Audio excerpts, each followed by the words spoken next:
പ്രിയ വിദ്യാർത്ഥികളെ, ഇന്നത്തെ ക്ലാസ് ആരംഭിക്കുന്നതിന് മുമ്പ് ഇന്നത്തെ ദിനത്തിന്റെ പ്രത്യേകതയെക്കുറിച്ചൊന്ന് നമുക്ക് പറയാം.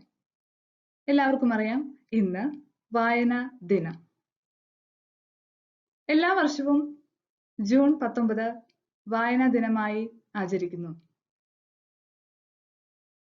1996 മുതൽ ജൂൺ 19 വായനാ ദിനമായി ആചരിച്ചു വരുന്നു. ജൂൺ 19 മുതൽ ജൂൺ 25 വരെ വായനാ വാരമായും കേരള വിദ്യാഭ്യാസ വകുപ്പ് ആചരിക്കുന്നു. നമ്മുടെ ഗ്രന്ഥശാല സംഘത്തിന്റെ ഉപജ്ഞാതാവും പ്രചാരകനുമായ ശ്രീ PN പണിക്കരുടെ ചരമദിനമാണ് വായനാ ദിനമായിട്ട് ആചരിക്കുന്നത്. വായന എന്നുള്ളത് ഒരു അനുഗ്രഹീത കഴിവാണ്. മറ്റു ജീവികളിൽ നിന്ന് മനുഷ്യനെ വ്യത്യസ്തമാക്കുന്നതും വായന കൊണ്ട് തന്നെ. നല്ല ഗ്രന്ഥങ്ങൾ നല്ല ചങ്ങാതിമാരെ പോലെയാണ്. നല്ല ചങ്ങാതി എന്ന് പറഞ്ഞു കഴിഞ്ഞാൽ കണ്ണാടി പോലെയാണ്. അതുകൊണ്ട് ഗ്രന്ഥങ്ങളും ചങ്ങാതിമാരും ഒരുപോലെയാണ്. നല്ല ഗ്രന്ഥങ്ങൾ നമ്മെ നേർവഴിയിലേക്ക് നയിക്കുന്നു. എന്നാൽ അധമ ഗ്രന്ഥങ്ങളോ നമ്മളെ തെറ്റായ ദിശയിലേക്ക് അല്ലെങ്കിൽ പാതയിലേക്ക് കൊണ്ടെത്തിക്കുന്നു. നമ്മുടെ ഏറ്റവും വലിയ ശക്തി എന്തെന്ന് ചോദിച്ചു കഴിഞ്ഞാൽ നമുക്ക് പറയാനായിട്ട് സാധിക്കും, ജ്ഞാനമാണ് ഏറ്റവും വലിയ ശക്തി. അമേരിക്കൻ പ്രസിഡന്റ് ആയിരുന്ന എബ്രഹാം ലിങ്കൺ, അദ്ദേഹം വളരെ ഒരു നല്ല വായന പ്രിയനായിരുന്നു. ഒരു ബുക്ക് അദ്ദേഹത്തിന് ലഭിക്കുവാൻ വേണ്ടി എത്ര ദൂരം വേണമെങ്കിലും താണ്ടാനായിട്ട് അദ്ദേഹത്തിന് ഒരു മടിയും ഉണ്ടായിരുന്നില്ല. അദ്ദേഹത്തെ ജീവിതത്തെ പഠിപ്പിച്ചതും അദ്ദേഹത്തെ അമേരിക്കയുടെ നേതൃത്വ നിരയിലേക്ക് എത്തിയതിനും വായനയ്ക്ക് വലിയ ഒരു പങ്കുണ്ട്. നമ്മുടെ രാഷ്ട്രത്തിന്റെ രാഷ്ട്രപിതാവ് മഹാത്മാഗാന്ധിജി, അതുപോലെ തന്നെ പണ്ഡിറ്റ് ജവഹർലാൽ നെഹ്റു, ഡോക്ടർ രാധാകൃഷ്ണൻ, ഇവരെല്ലാം തന്നെ വളരെ നല്ല വായന പ്രിയരായിരുന്നു. ഭഗവത്ഗീത, ബൈബിൾ, ഖുറാൻ എന്നിവയിൽ നിന്ന് വായിച്ചെടുത്ത ജ്ഞാനം അല്ലെങ്കിൽ പകർന്നു നൽകിയ ധൈര്യമാണ് ഗാന്ധിജിയെ സ്വാതന്ത്ര്യത്തിന്റെ പരിമളത്തിലേക്ക് നമ്മളെ എത്തിച്ചത്.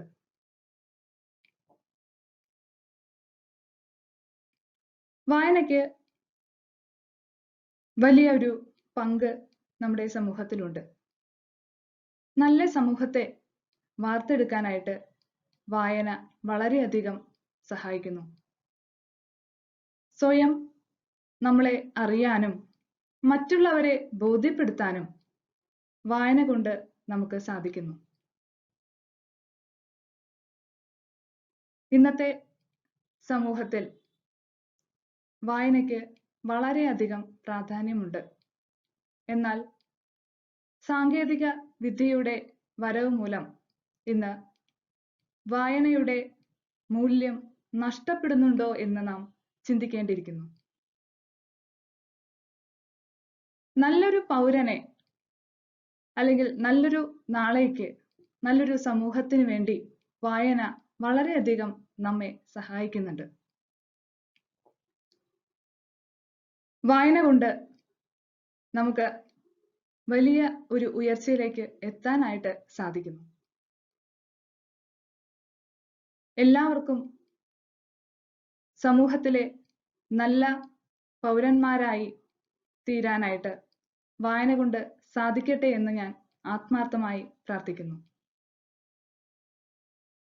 അതുകൂടാതെ കുഞ്ഞുണ്ണി മാഷിന്റെ ഒരു വരി വായനയെക്കുറിച്ച് പറഞ്ഞ കാര്യം ഞാനിവിടെ ഓർത്തു പോവുകയാണ്. വായിച്ചാൽ വിളയും, വായിച്ചില്ലേൽ വളയും. എല്ലാ വിദ്യാർത്ഥികൾക്കും വായിച്ചു വളരാനായി സാധിക്കട്ടെ എന്ന് ഞാൻ ആത്മാർത്ഥമായി പ്രാർത്ഥിക്കുന്നു. നല്ലൊരു വായന വാരം എല്ലാ പ്രിയ വിദ്യാർത്ഥികൾക്കും ആശംസിക്കുന്നു.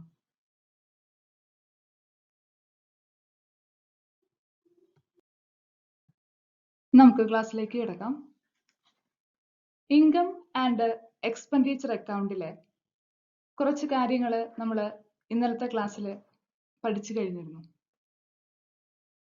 ഇൻകം ആൻഡ് എക്സ്പെൻഡിച്ചർ അക്കൗണ്ട് എന്താണ്, അതിന്റെ features, differences between receipts and payment account, ഇത്രയും കാര്യങ്ങൾ കഴിഞ്ഞ ക്ലാസ്സിൽ നമ്മൾ പഠിച്ചു കഴിഞ്ഞതാണ്. നെക്സ്റ്റ് ഒരു പാർട്ടിലേക്ക് നമ്മൾ കിടക്കുകയാണ്.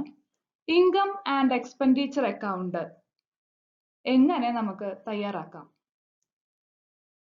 അതിനുവേണ്ടി നമുക്ക് ആദ്യം എന്തറിഞ്ഞിരിക്കണം? അതിന്റെ ഫോർമാറ്റ് നല്ല രീതിയിൽ മനസ്സിലാക്കിയിരിക്കണം. അതിനുവേണ്ടി നമുക്ക് ഫോർമാറ്റിലേക്ക് ഒന്ന് പോകാം. ഇൻകം ആൻഡ് എക്സ്പെൻഡിച്ചർ അക്കൗണ്ടിന്റെ ഫോർമാറ്റ്.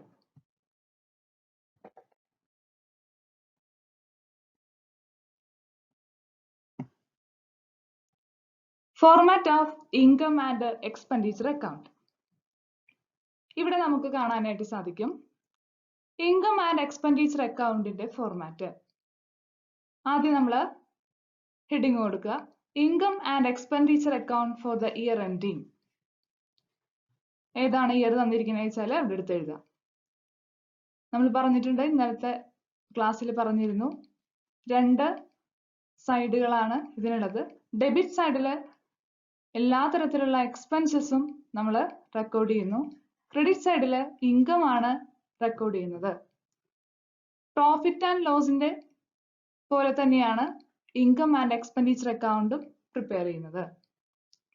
ചെറിയ വ്യത്യാസങ്ങൾ നമുക്ക് ഈ സർപ്ലസിലും ഡെഫിസിറ്റിലും അങ്ങനെയുള്ള നെറ്റ് റിസൾട്ടിൽ ചെറിയ വ്യത്യാസങ്ങൾ കാണാം.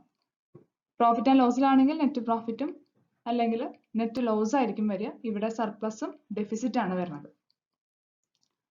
എക്സ്പെൻഡിച്ചർ എന്ന് പറയുമ്പോൾ നമുക്കറിയാം എന്താണ്, ഡെബിറ്റ് സൈഡിൽ റെക്കോർഡ് ചെയ്യുന്നത് എക്സ്പെൻസസ് അല്ലെങ്കിൽ ചിലവുകളാണ്. Salary, honorarium, rent, rate, taxes, postage and telegram, printing and stationery, telephone expenses, charities, wage of groundsman, upkeep of ground, insurance, electricity charges, interest, general expenses, entertainment expenses, bank charges, conveyance allowance, repairs, newspapers and periodicals, loss on sale of fixed asset, depreciation on fixed asset.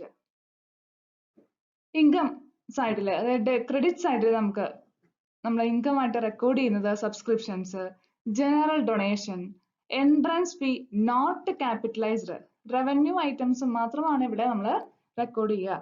അതുകൊണ്ട് capitalise ചെയ്തിട്ടുള്ള items നമ്മൾ ഇവിടെ record ചെയ്യരുത്. Not capitalised, അത്രയും portions അപ്പോൾ capitalise ചെയ്തിട്ടില്ല എന്നുകൊണ്ട് പ്രോബ്ലത്തിൽ തരും. അപ്പോൾ ആ ഭാഗം മാത്രം ഇവിടെ റെക്കോർഡ് ചെയ്യുക. Hall rent, locker rent, sale of old newspaper, sale of grass, interest received, proceeds of concerts, sale of refreshments, miscellaneous receipts, profit on sale of a fixed asset. അപ്പൊ ഇത്രയും കാര്യങ്ങളാണ് നമുക്ക് റെക്കോർഡ് ചെയ്യാനായിട്ടുള്ളത്. ഇനി balance ചെയ്യുമ്പോൾ നമുക്ക് income side കൂടുതലാണെങ്കിൽ, income side കൂടുതലും expenditure side കുറവുമാണെങ്കിൽ ഇവിടെയാണ് ബാലൻസ് വരിക. അപ്പൊ എന്ത് വരും? സർപ്ലസ് വരും. നമുക്കറിയാലോ, വരുമാനം കൂടുതലും ചെലവ് കുറവുമാണെങ്കിൽ അവിടെ സർപ്ലസ് വരും. നേരെ തിരിച്ചാണെങ്കിലോ, ഇൻകം കുറവും എക്സ്പെൻഡിച്ചർ കൂടുതലുമാണെങ്കിൽ നമുക്ക് എന്ത് വരും? ഡെഫിസിറ്റ് ആണ് വരിക. Excess of expenditure over income, അതാണ് ഇവിടെ പറഞ്ഞിരിക്കുന്നത്, excess of expenditure over income. ഇതാണ് ഇൻകം ആൻഡ് എക്സ്പെൻഡിച്ചർ അക്കൗണ്ടിന്റെ ഫോർമാറ്റ്. ഈ ഫോർമാറ്റ് കൃത്യമായി അറിഞ്ഞിരുന്നാൽ മാത്രമാണ് നമുക്ക് പ്രോബ്ലം ചെയ്യാനായിട്ട് സാധിക്കുള്ളൂ. അപ്പോൾ വളരെ കൃത്യമായിട്ട് നമ്മൾ ഇത് 2-3 പ്രാവശ്യം എഴുതി തന്നെ പഠിക്കുക. ഫോർമാറ്റ് നന്നായിട്ട് പഠിച്ചിരിക്കുക, അതിന്റെ ഐറ്റംസ് നന്നായി ശ്രദ്ധിക്കുക. അടുത്തൊരു പോർഷനിലേക്ക് നമ്മൾ പോവുകയാണ്. Preparation of income and expenditure account. Income and expenditure account നമുക്ക് എങ്ങനെ തയ്യാറാക്കാം? ആദ്യമായി ശ്രദ്ധിക്കേണ്ട കാര്യം, usually prepared in T form അല്ലെ? ടി ഫോമിലാണ് ഇത് നമ്മൾ പ്രിപ്പയർ ചെയ്യുന്നത്. ടി പോലെയാണ് അല്ലെ? ടി ഫോമിലാണ് നമ്മൾ പ്രിപ്പയർ ചെയ്യുന്നത്. Revenue expenses on debit side. എല്ലാ തരത്തിലുള്ള റവന്യൂ എക്സ്പെൻസസ് ആണ്. പ്രത്യേകിച്ച് ശ്രദ്ധിക്കുക, ക്യാപിറ്റൽ എക്സ്പെൻസസ് എടുക്കില്ല ഇവിടെ. റവന്യൂ എക്സ്പെൻസസ് ആണ് എടുക്കുന്നത്. അതുപോലെ തന്നെ റൈറ്റ് സൈഡിൽ എന്തെടുക്കും? Revenue incomes. അതായത് ക്രെഡിറ്റ് സൈഡില് റവന്യൂ ഇൻകംസ് ആണ് നമ്മൾ റെക്കോർഡ് ചെയ്യുന്നത്. അപ്പോൾ ഓർത്ത് വയ്ക്കുക, ടി ഫോമിലാണ് പ്രിപ്പയർ ചെയ്യുക. റവന്യൂ എക്സ്പെൻസസ് ഡെബിറ്റ് സൈഡിലും റവന്യൂ ഇൻകംസ് ക്രെഡിറ്റ് സൈഡിലും നമ്മൾ റെക്കോർഡ് ചെയ്യണം. രണ്ടാമത് ശ്രദ്ധിക്കേണ്ട കാര്യം, it can also be prepared in vertical form. നമുക്കിത് എങ്ങനെയും തയ്യാറാക്കാം? വെർട്ടിക്കൽ ഫോമിലും തയ്യാറാക്കാം. നമുക്ക് ഈ രീതിയിലും പ്രിപ്പയർ ചെയ്യാമെന്നാണ് പറയുന്നത്. Revenue income first and revenue expenses next. ഇവിടെ നമ്മൾ പ്രിപ്പയർ ചെയ്യുന്നത് നോക്കുക, റവന്യൂ ഇൻകം ആണ് ആദ്യം റെക്കോർഡ് ചെയ്തത്. അതിനുശേഷം റവന്യൂ എന്താണ് എക്സ്പെൻസസ് റെക്കോർഡ് ചെയ്തു. Total expenses is deducted from total incomes. Total expenses ഉണ്ടെങ്കിൽ അത് ഏതിൽ നിന്ന് ഡിഡക്ട് ചെയ്യണം? ടോട്ടൽ ഇൻകത്തിൽ നിന്ന്. അതായത് ടോട്ടൽ ആയിട്ടുള്ള മൊത്തമായിട്ടുള്ള വരുമാനത്തിൽ നിന്ന് ചിലവുകൾ ലെസ് ചെയ്യാം. For ascertaining surplus or deficit. നമുക്ക് സർപ്ലസ് ആണോ ഡെഫിസിറ്റ് ആണോ എന്ന് അറിയാൻ വേണ്ടി ഈ രീതിയിലും വെർട്ടിക്കൽ ഫോമിലും നമുക്ക് എന്ത് ചെയ്യാം? Income and expenditure account prepare ചെയ്യുക. അങ്ങനെയാകുമ്പോൾ ആദ്യം എഴുതുന്നത് റവന്യൂ ഇൻകം ആയിരിക്കും, പിന്നെയാണ് റവന്യൂ എക്സ്പെൻസസ് നമ്മൾ എഴുതുന്നത്. അപ്പൊ അതും ഓർത്തു വയ്ക്കുക. മൂന്നാമത് ശ്രദ്ധിക്കേണ്ട കാര്യം, only revenue items are considered. നമ്മൾ പലപ്പോഴായി പറഞ്ഞതാണ്, റവന്യൂ ഐറ്റംസ് മാത്രമാണ് കൺസിഡർ ചെയ്യുക. എക്സ്പെൻസസ് ആവട്ടെ റെസീപ്റ്റ്സ് ആവട്ടെ, അല്ലെങ്കിൽ എക്സ്പെൻസസ് ആവട്ടെ ഇൻകം ആകട്ടെ, നമ്മൾ എന്ത് ഐറ്റംസ് ആണ് കൺസിഡർ ചെയ്യുന്നത്? റവന്യൂ ഐറ്റംസ് ആണ് കൺസിഡർ ചെയ്യുന്നത്. Capital items are totally excluded. എല്ലാ തരത്തിലുള്ള ക്യാപിറ്റൽ എക്സ്പെൻസസും എന്ത് ചെയ്യുന്നു? ഇവിടെ എക്സ്ക്ലൂഡ് ചെയ്യാണ്. എക്സ്ക്ലൂഡ് ചെയ്യാന്ന് പറഞ്ഞാൽ നമ്മൾ കണക്കിലെടുക്കുന്നില്ല, അവഗണിക്കുകയാണ്, എക്സ്ക്ലൂഡ് ചെയ്യുന്നു. അപ്പോൾ ക്യാപിറ്റൽ ഐറ്റംസ് എല്ലാം എക്സ്ക്ലൂഡ് ചെയ്യുന്നു. എടുക്കുന്നത് ഏത് മാത്രമാണ്? റവന്യൂ ഐറ്റംസ് മാത്രമാണ് പരിഗണിക്കുന്നത്. അടുത്തതായി, steps in the preparation of income and expenditure account. എന്തെല്ലാം സ്റ്റെപ്പുകളാണ് നമ്മൾ ശ്രദ്ധിക്കേണ്ടത്? ഒരു ഇൻകം ആൻഡ് എക്സ്പെൻഡിച്ചർ അക്കൗണ്ട് തയ്യാറാക്കുമ്പോൾ നമ്മൾ ശ്രദ്ധിക്കേണ്ട കാര്യങ്ങൾ എന്തൊക്കെയാണ്? ഒന്ന്, follow the receipts and payment account തറവലി. നമ്മൾ റെസീപ്റ്റ്സ് ആൻഡ് പേയ്മെന്റ് അക്കൗണ്ടിൽ നിന്നാണ് ഇൻകം ആൻഡ് എക്സ്പെൻഡിച്ചർ അക്കൗണ്ട് തയ്യാറാക്കുക. അപ്പൊ അതിൽ റെസീപ്റ്റ്സ് ഏതാണ്, പേയ്മെന്റ് ഏതാണെന്ന് നമുക്ക് തന്നിരിക്കും. അത് കൃത്യമായി നമ്മൾ നോക്കി അതിൽ നിന്നും നമുക്ക് വേണ്ട എക്സ്പെൻഡിച്ചർ ഏതാണ്, അതുപോലെ തന്നെ ഇൻകം ഏതാണ് എന്നുള്ളത് നമ്മൾ കണ്ടെത്തണം. ഓക്കെ, അപ്പൊ ആദ്യം ചെയ്യേണ്ടത് receipts and payment account check ചെയ്യുക. അതിൽ നിന്ന് എക്സ്പെൻഡിച്ചർ ഏതാണ്, ഇൻകം ഏതാണെന്ന് നമ്മൾ മനസ്സിലാക്കുക. Exclude the opening and closing balance shown in the receipts and payment account. നമ്മൾ റെസീപ്റ്റ് ആൻഡ് പേയ്മെന്റ് അക്കൗണ്ടിലുള്ള ഓപ്പണിംഗ് ബാലൻസോ ക്ലോസിംഗ് ബാലൻസോ ഇവിടെ എടുക്കേണ്ടതായിട്ടുള്ള ആവശ്യകതയില്ല. നമുക്കിവിടെ ഓപ്പണിംഗ് ബാലൻസും എഴുതേണ്ട ആവശ്യമില്ല, ക്ലോസിംഗ് ബാലൻസും ഇൻകം ആൻഡ് എക്സ്പെൻഡിച്ചർ അക്കൗണ്ടിൽ എഴുതേണ്ട ആവശ്യമില്ല. അതാണ് രണ്ടാമത് ശ്രദ്ധിക്കേണ്ട കാര്യം. 3, exclude the capital receipt and capital payment as they are to be shown in the balance sheet. Income and expenditure അക്കൗണ്ടിൽ ക്യാപിറ്റൽ റെസിപ്റ്റോ ക്യാപിറ്റൽ പേയ്മെന്റോ എഴുതേണ്ട ആവശ്യകതയില്ല. അവിടെ രേഖപ്പെടുത്തേണ്ടത്, അവിടെ റെക്കോർഡ് ചെയ്യേണ്ടത് ഏത് ഐറ്റംസ് ആണ്? റവന്യൂ നാച്ചുറൽ ഐറ്റംസ് ആണ് എവിടെ റെക്കോർഡ് ചെയ്യേണ്ടത്? ഇൻകം ആൻഡ് എക്സ്പെൻഡിച്ചർ അക്കൗണ്ടിൽ റെക്കോർഡ് ചെയ്യേണ്ടത്. ക്യാപിറ്റൽ റെസിപ്റ്റ്സ് ആയാലും ക്യാപിറ്റൽ പേയ്മെന്റ് ആയാലും അത് കൺസിഡർ ചെയ്യുന്നത് എവിടെയാണ്? ബാലൻസ് ഷീറ്റിലാണ് നമ്മൾ എടുക്കുന്നത്. അപ്പൊ അതും എഴുതേണ്ട ആവശ്യകതയില്ല. 4, identify the revenue incomes relating to the current year from the debit side of the receipt and payment account. നമ്മൾ എന്ത് ചെയ്യണം? Identify the revenue income identify ചെയ്യുക. Relating to the current year, current ഇയറുമായി ബന്ധപ്പെട്ട, കറന്റ് ഇയർ എന്ന് പറയുമ്പോൾ ഏതാണ്? ഇപ്പോഴത്തെ നമ്മുടെ കറന്റ് ഇയർ 2020 ആണ്. അതുമായി ബന്ധപ്പെട്ട റവന്യൂ ഇൻകംസ് ഐഡന്റിഫൈ ചെയ്യുക. ഫ്രം എവിടെ നിന്ന് ഐഡന്റിഫൈ ചെയ്യുക? Debit side of the receipt and payment account. Receipt and payment അക്കൗണ്ടിന്റെ ഡെബിറ്റ് സൈഡിൽ നിന്ന് നമുക്ക് എന്ത് കിട്ടും? റവന്യൂ ഇൻകംസ് നമുക്ക് കിട്ടും. And record it in the income side. നമ്മൾ എന്ത് ചെയ്യുന്നു? ഇൻകം ആൻഡ് എക്സ്പെൻഡിച്ചർ അക്കൗണ്ടില് ഇൻകം സൈഡ് എന്ന് പറയുന്നത് ഏതാണ്? ക്രെഡിറ്റ് സൈഡില് റെക്കോർഡ് ചെയ്യുന്നു. ക്ലിയർ ആയോ? ഒരിക്കൽ കൂടി പറയാം. ആദ്യം നമ്മൾ എന്ത് ചെയ്യണം? റെസിപ്റ്റ് ആൻഡ് പേയ്മെന്റ് അക്കൗണ്ടിൽ നിന്ന് റവന്യൂ ഇൻകംസ് കണ്ടെത്തുക. ആ revenue incomes receipt and payment അക്കൗണ്ടിൽ എവിടെയായിരിക്കും മാർക്ക് ചെയ്തിട്ടുണ്ടാവുക? റെക്കോർഡ് ചെയ്തിട്ടുണ്ടാവുക? ഡെബിറ്റ് സൈഡിലായിരിക്കും, റെസീപ്റ്റ്സ് ആയിട്ടായിരിക്കും റെക്കോർഡ് ചെയ്തിട്ടുണ്ടാവുക.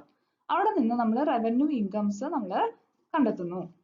അതിനുശേഷം അതിനെ എവിടെ കൊണ്ട് നമ്മൾ റെക്കോർഡ് ചെയ്യുന്നു? ഇൻകം ആൻഡ് എക്സ്പെൻഡിച്ചർ അക്കൗണ്ടിൽ ഇൻകം സൈഡിൽ എന്ന് പറയുമ്പോൾ ക്രെഡിറ്റ് സൈഡിൽ റെക്കോർഡ് ചെയ്യുന്നു.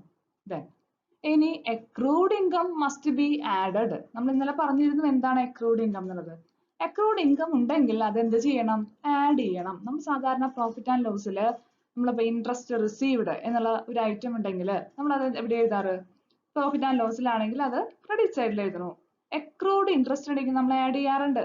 അതുപോലെ തന്നെ ഇൻകം ആൻഡ് എക്സ്പെൻഡിച്ചർ അക്കൗണ്ടിൽ അക്രൂഡ് ഇൻകംസ് ഉണ്ടെങ്കിൽ നമ്മൾ എന്ത് ചെയ്യണം? ആഡ് ചെയ്യണം. And income received in advance must be deducted. Income received in advance ആണെങ്കിലോ അത് നമ്മൾ എന്ത് ചെയ്യണം?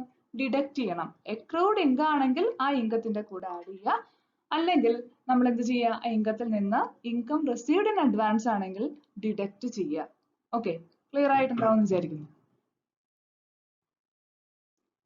അഞ്ചാമത്തെ step, identify revenue expenses to the expenses relating to the current year from the credit side of the receipt and payment account. ഇതുപോലെ തന്നെ നമ്മൾ മുമ്പ് പറഞ്ഞ പോലെ തന്നെ മുമ്പ് റെസിപ്റ്റിന്റെ കാര്യം പറഞ്ഞു, ഇവിടെ എന്താണ്? പേയ്മെന്റിന്റെ അല്ലെങ്കിൽ എക്സ്പെൻസസിന്റെ കാര്യമാണ് പറയുന്നത്. നമ്മൾ എന്താണ്? ഇൻകം ആൻഡ് എക്സ്പെൻഡിച്ചർ അക്കൗണ്ടിൽ എടുക്കുന്നത് റവന്യൂ എക്സ്പെൻസസ് ആണ്. എന്താണ് എടുക്കുക? റവന്യൂ എക്സ്പെൻസസ് ആണ് എടുക്കുക. ആ റവന്യൂ എക്സ്പെൻസസ് നമ്മൾ എന്ത് ചെയ്യുന്നു? എങ്ങനെയുള്ള റവന്യൂ എക്സ്പെൻസസ് ആവണം? കറന്റ് ഇയറിലെ റവന്യൂ എക്സ്പെൻസസ്. അത് എവിടെ നിന്നാണ് എടുക്കുക? Credit side of receipt and payment account.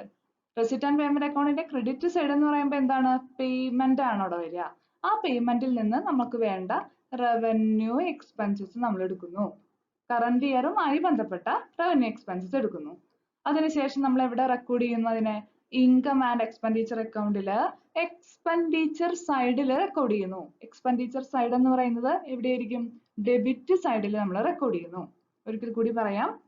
ആദ്യം നമ്മൾ റെസിപ്റ്റ് ആൻഡ് പേയ്മെന്റ് അക്കൗണ്ട്, അതിൽ നിന്ന് റവന്യൂ എക്സ്പെൻസസ് നമ്മൾ ഐഡന്റിഫൈ ചെയ്യുന്നു. ഈ റവന്യൂ എക്സ്പെൻസസ് എവിടെയാണ് ഉണ്ടായിരിക്കുക? റെസിപ്റ്റ് ആൻഡ് പേയ്മെന്റ് അക്കൗണ്ടില് ക്രെഡിറ്റ് സൈഡിലായിരിക്കും. പേയ്മെന്റ് എവിടെ എഴുതുക? ക്രെഡിറ്റ് സൈഡിലാണ് എഴുതുക. അവിടെ നിന്ന് നമ്മൾ റവന്യൂ എക്സ്പെൻസസിനെ കണ്ടെത്തിയതിന് ശേഷം അതിനെ നമ്മൾ എന്ത് ചെയ്യുന്നു?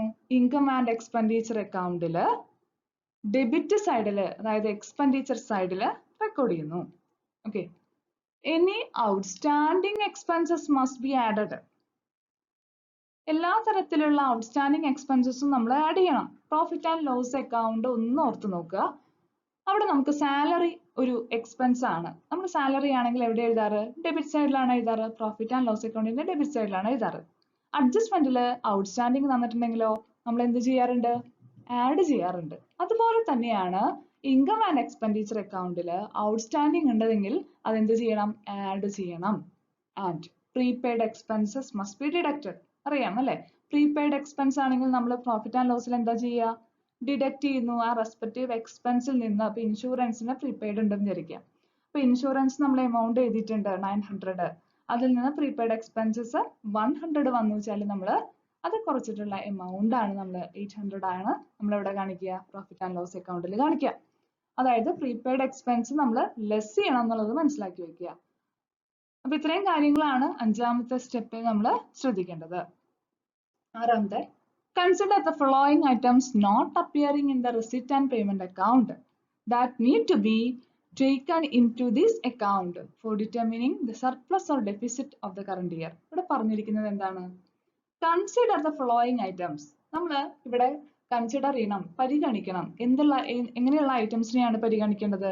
Not appearing in the receipt and payment account. Receipt and payment അക്കൗണ്ടിലെ ചില ഐറ്റംസ് നമ്മൾ എഴുതില്ല എന്ന് പറഞ്ഞിരുന്നു. നോൺ ക്യാഷ് ഐറ്റംസ് ഇല്ലേ? that need to be taken in this account. അത് ഇൻകം ആൻഡ് എക്സ്പെൻഡിച്ചർ അക്കൗണ്ടിൽ നമ്മൾ പരിഗണിക്കണം. ഫോർ ഡിറ്റർമിനിങ് എന്തിനു വേണ്ടിയിട്ടാണ്? സർപ്ലസ് ആണോ ഡെഫിസിറ്റ് ആണോ എന്ന് നമുക്ക് കറന്റ് ഇയറിലെ അറിയാൻ വേണ്ടി നമ്മൾ അങ്ങനെയുള്ള എക്സ്പെൻസസിനെ പരിഗണിക്കണം.